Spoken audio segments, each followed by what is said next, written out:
Gold इन्व्हेस्टमेंटला सर्वात safe investment असं म्हटलं जातं, पण तरी पण काही लोक या सोन्यामध्ये इन्व्हेस्टमेंट करून सुद्धा लॉस फेस करतात. जाणून घेऊया या व्हिडिओमध्ये.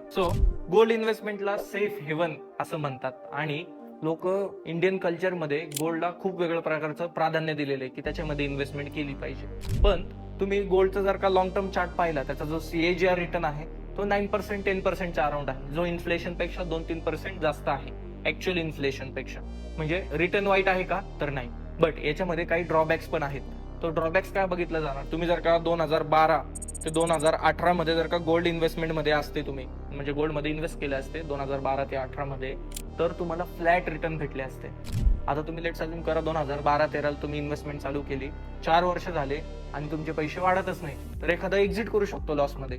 असे भरपूर इन्सिडेंट होतात ज्याच्यामध्ये तुम्ही लॉस मध्ये एक्झिट करता. पण जो इन्व्हेस्टर टिकून आहे त्याचे 2025 मध्ये 1 लाख रुपयाचा गोल्ड झालेला आहे, त्याचे पैसे बनलेलेच आहे. पण तुम्हाला सारांश काय घ्यावं लागेल की तुम्हाला जर का शॉर्ट टर्म रिटर्न पाहिजे तर गोल्ड हा तुमच्यासाठी ऍसेट नाहीये. दुसरी गोष्ट, मिनिमम होल्डिंग होरिझॉन तुमचा 10 वर्षाचा पाहिजे.